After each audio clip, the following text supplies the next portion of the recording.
Hello students, आज हम new chapter start करेंगे रिटायरमेंट और डेथ ऑफ पार्टनर। तो रिटायरमेंट ऑफ पार्टनर क्या होता है? जब भी कोई पार्टनर पार्टनरशिप फर्म को लीव करके जाता है तो उसको हम रिटायरमेंट ऑफ फर्म कहते हैं।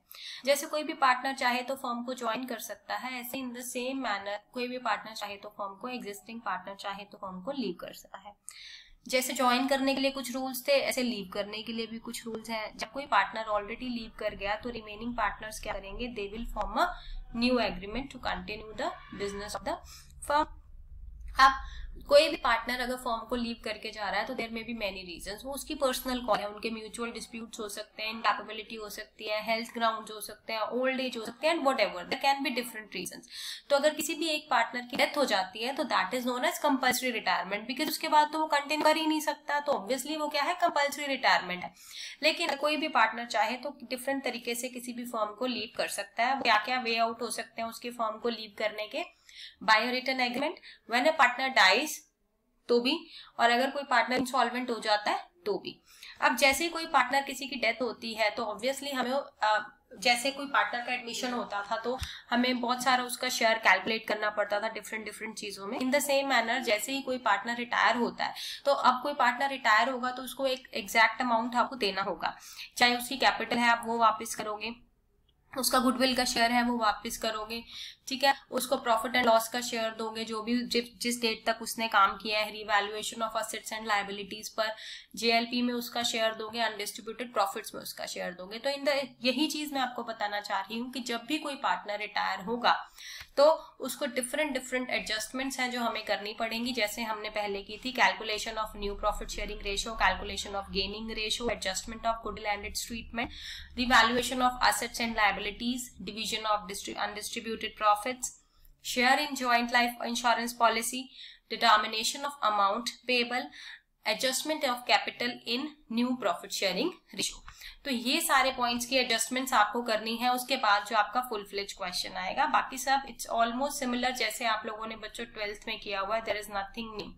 तो the first thing is calculation of new profit sharing ratio.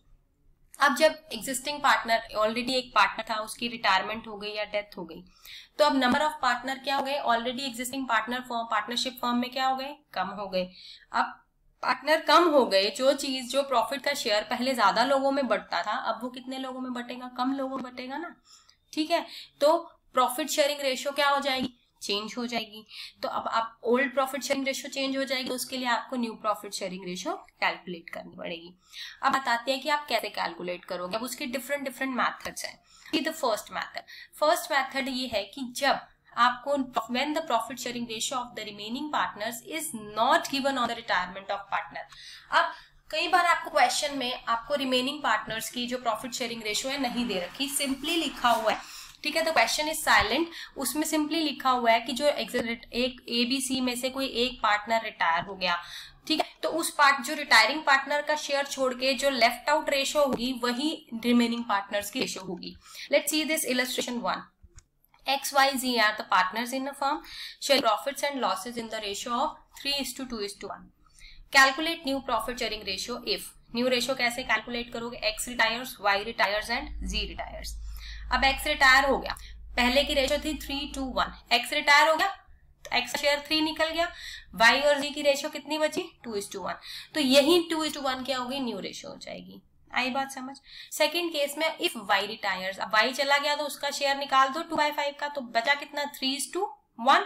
तो X और Z की रेशियो क्या हो जाएगी? 3:1 would be the new ratio for the new partners.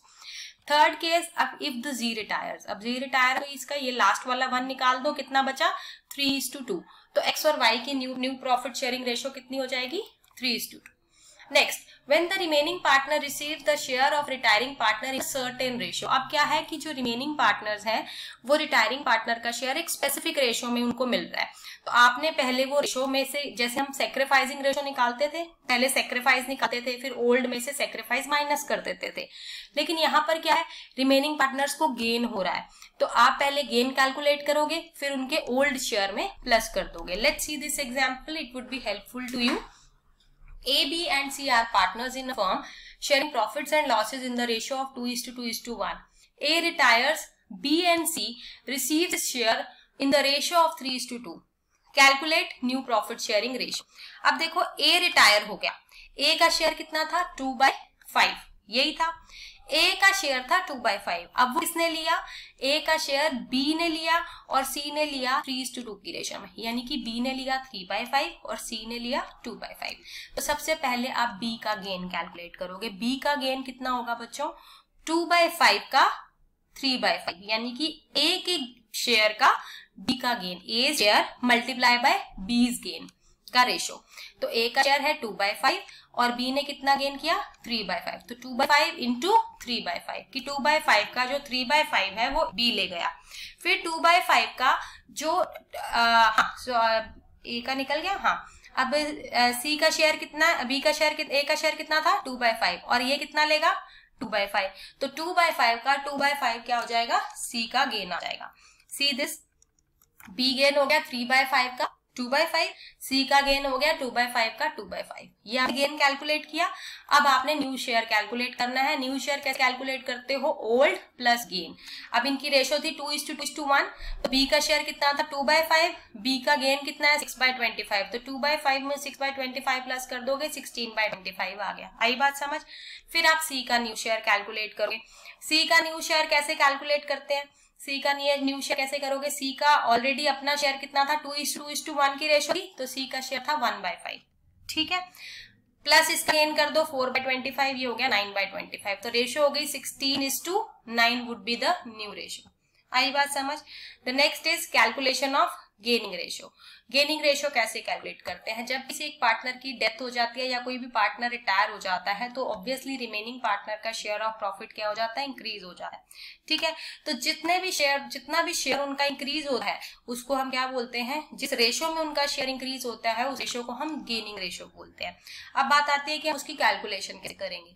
तो पहला method, when the new profit sharing ratio of remaining partners is not given in the question. अब यहाँ पर आपको रेशो नहीं गिवन है, तो in such case the gain of the remaining partner will be the old profit sharing ratio. तो जो old profit sharing ratio है वही क्या बन जाएगा, पार्टनर्स का गेन बन जाएगा। सी X, Y, Z are partners in a firm sharing profits and losses in the ratio of 5:3:2. You are required to calculate gaining ratio if X retires. अब X retire हो गया, ठीक है, तो Y और Z की रेशो कितनी बची 3:2, तो यही क्या बन जाएगी, गेनिंग रेशो बन जाएगी और यही न्यू रेशो बन जाएगी। आई रिपीट, न्यू रेशो में भी आप सोच रहे होगे यही बताया मैम ने, और गेनिंग में भी यस।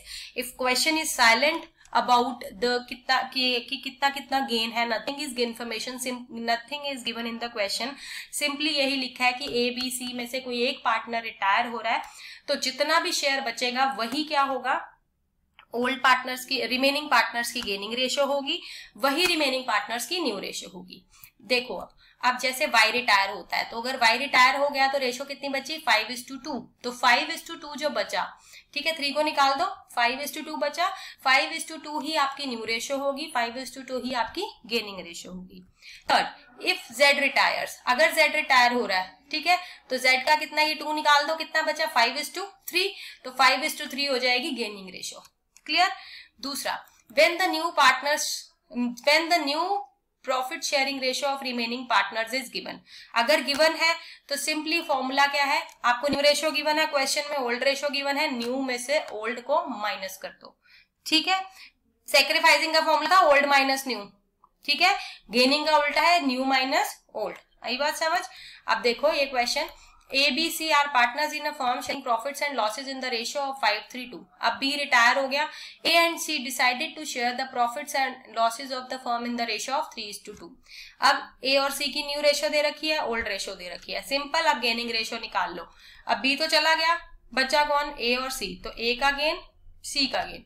A की रेशो पहले कितना शेयर था A का 5/10, ठीक है, अब कितना है 3/5, ठीक है ना, पहले था 5/10 अब है 3/5, तो न्यू रेशो हो गई 3/5, माइनस का साइन आएगा यहाँ -5/10, तो ये आ जाएगा 1/10, ठीक है।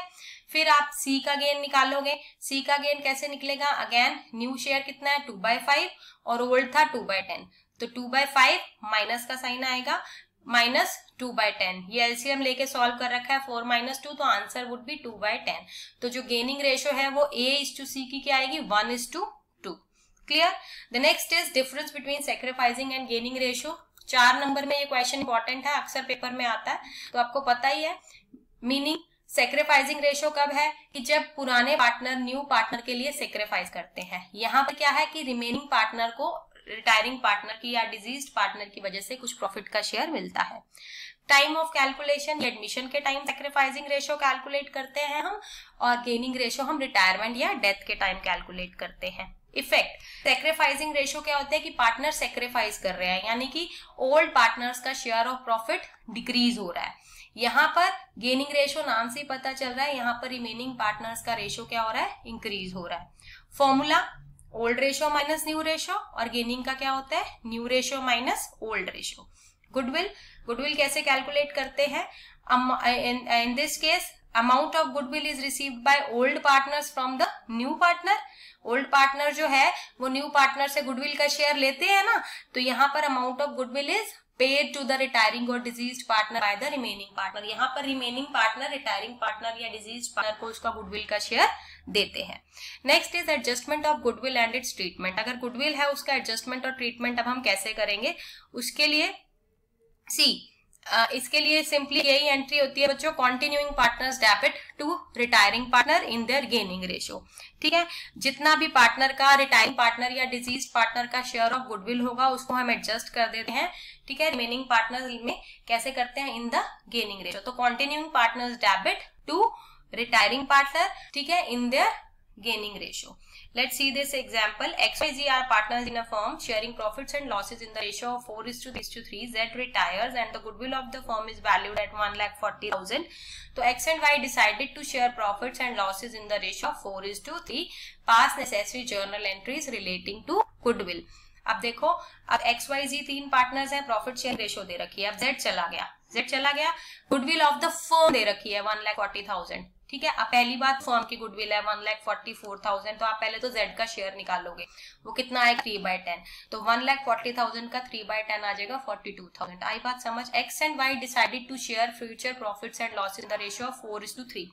अब XY कितना शेयर है उनका, 4:3। न्यू रेशियो दे रखी है, ओल्ड रेशियो दे रखी है, तो न्यू माइनस ओल्ड करके आप इनका पहले तो गेन निकालोगे।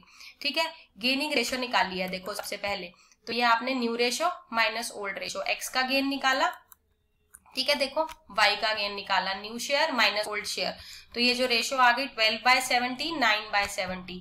ठीक है, तो 12:9, 4:3 की आ गई गेनिंग रेशियो। ठीक है, अब आपने क्या करना है, continuing partner debit to retiring partner. अब कॉन्टिन्यूइंग कौन है, एक्स और वाई, रिटायरिंग कौन है, जेड। तो X capital debit, Y capital debit to Z. 42,000 को आप किस में बांटोगे, गेनिंग रेशियो में। तो ये 42,000 एक्स और वाई में किस रेशियो में बटेगा, एक्स और वाई में बटेगा 4:3 में। तो 4/7 24,000, 3/7 18,000। सो Z share of goodwill will be adjusted in continuing partners in their gaining ratio. Clear. तो यहाँ पर आपका इस तरह से इसकी हम एंट्री कर देंगे गुडविल की। तो दैट्स ऑल फॉर टुडे, बाकी मैं आपको कल के लेक्चर में बताऊंगी। Take care.